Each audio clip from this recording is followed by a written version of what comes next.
What's up everybody, Couch Mills here, coming at you with a brand new Halo Infinite video. And in this video, we're going to break down how to master movement with this specific movement tech that is so powerful. And I'm going to talk about when you can use it, when you can't use it, and how to just be a movement god in Halo Infinite. But quickly smash that like and subscribe so you don't miss out on any of our content. Less than 10% of you are subscribed, and you got to join the GameLeap community. But without further ado, let's jump into the video. Now, it's important to understand that this movement tech was not created by me or discovered by me. It was actually discovered by a creator called Shyway, a really amazing creator I would definitely go check out down below. But something he hasn't done is he hasn't talked about how the movement is applicable in your games. And as I've climbed the ranks, I've really noticed when the slide tech is feasible and when it's not, and how to best utilize it to get a leg up against your competition. So before we actually do anything else, let's break down exactly how to do the slide tech and some tips and tricks involving it in general. So all you need to know about the slide tech is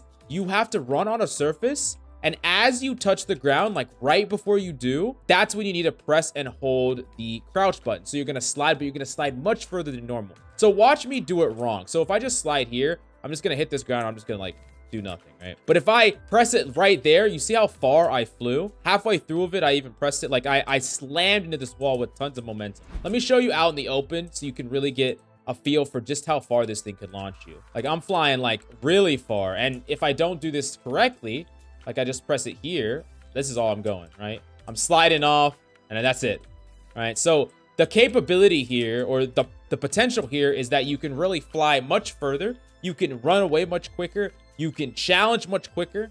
So there's some big pros. And see, it's possible to fail too. If you actually press it too early, you won't do it correctly. You have to press it right when you're about to hit the ground. And it makes it pretty difficult to do unless you practice it, right? And so some applicable uses of this from what I've seen, because I try to incorporate it as much as possible. And for a while, I was just messing it up and dying. But let me show you some cases. So like, let's say that there's someone right here, like someone holding right here, and you know they're holding right here. So like, if you want to swing out wide, you're going to have to swing out and then turn as fast as possible. So like that, like if I had a shotty or a BR or whatever the case may be. So they're holding right here, and all of a sudden I'm flying like all the way over there, right? So it could be really good for that. And like, even if you have an ally that's challenging someone right here, you helping that fight by flying like all the way out there. Need to get a better. See, I even messed up. See, it's not the easiest tech to do, if I'm being honest. It takes a little bit of practice, and it's different depending on the structure, because it has to do when you hit the ground. So watch, I can even do it off of something this high up. I just have to time it a lot differently, right? It's not going to be the same. If I'm on something incredibly small, it's going to be a lot different as well. But see, it has the potential to really launch you momentum-wise. And so in a lot of cases, it's not going to be that great. Like if you're fighting an enemy right here, you don't want to just like fly into the open, right? Like I don't want to just be fighting an enemy right here and just randomly fly. It's not really what I want to do. I'm going to get shot while I'm flying through space. I'm flying out in the open. This enemy's here, here, here. I'm just going to get sprayed down. You don't really want to do that. So some of the best use cases for this I've honestly seen is just using it to actually run around the map or move around the map towards objectives much quicker. So like, let's say your allies are like all the way over there trying to get the flag, and you spawn all the way over there and you want to get there as fast as possible. Like you can use the slide tech to really bridge the gap as quickly as possible. Try to get you over there much faster than you would get there by yourself. See, I'm sliding, like I hit the slide tech there. It's a little bit more difficult because I went from higher. And you just get here a little bit quicker, right? And it could be done vice versa too. I believe you could even do it off of this height. Yeah, you can. You just have to time it correctly. All you have to do is just time the hold crouch correctly. It has to be correctly, but you could do it off of even really high places.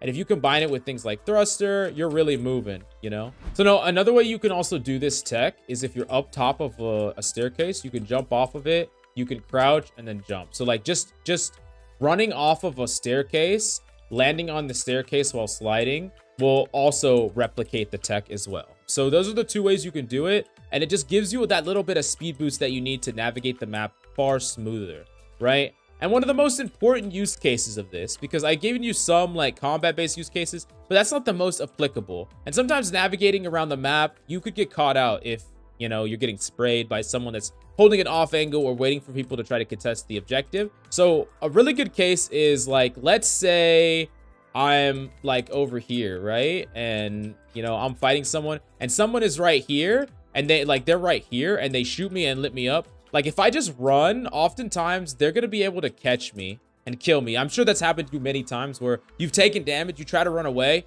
and they still trade out with you barely. But if you use a movement tech here to get out, you're gonna cut this corner a lot quicker. Now it's gonna be dependent on where you're at, right? But like if you're fighting someone here, someone's gonna chase you, you could cut this corner like this, use the movement tech, fly down here, and then you're a lot safer. You're gonna tuck in, you're gonna hug this wall, trying to stay out of their LOS for as long as possible. Maybe get to the shotgun, get shields, potentially turn the fight. It's something that I've been incorporating more and more, and I've been finding more applicable use cases of it in the Onyx rank. It's powerful, but you don't really want to spam it, and it's something that you definitely need to practice because it's very possible to just like, you know, run off this ledge, use the tech, fly into the open and die, right? So it's something that you need to incorporate more and more in every single game to get the best use out of it. Also, it's just really important that every time you slide tech out, like you think an enemy's down here.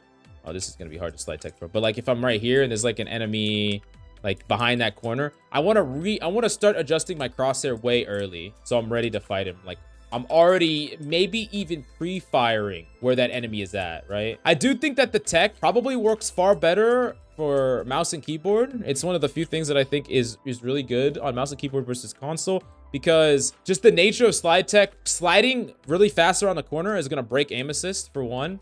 And for two, you're gonna be able to, you know, fix your aim a lot easier. If you slide around this corner like a psychopath, fight, kill, slide, turn, right? That's gonna be a lot harder to do on something like a controller. It's gonna be a little bit more difficult. Now, speaking of movement, I did want to share my experiences when climbing from the crossplay, which is mouse and keyboard and console players, versus climbing on just the mouse and keyboard.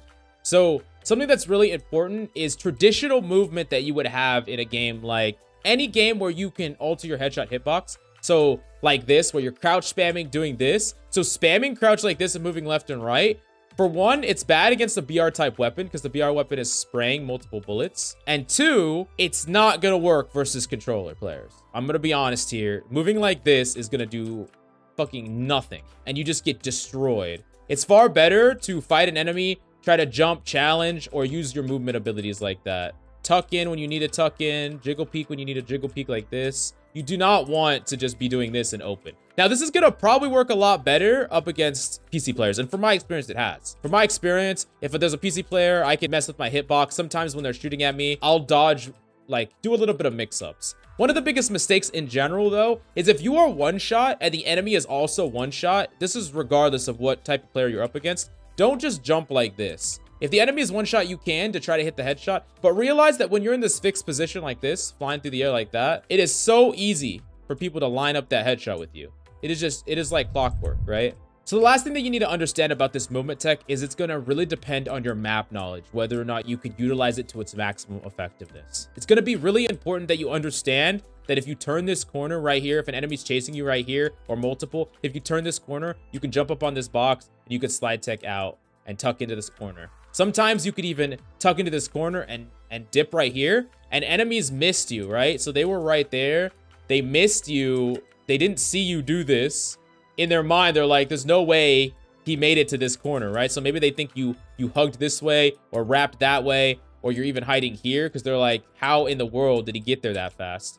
And you're going to be able to get your shields up and then potentially kill.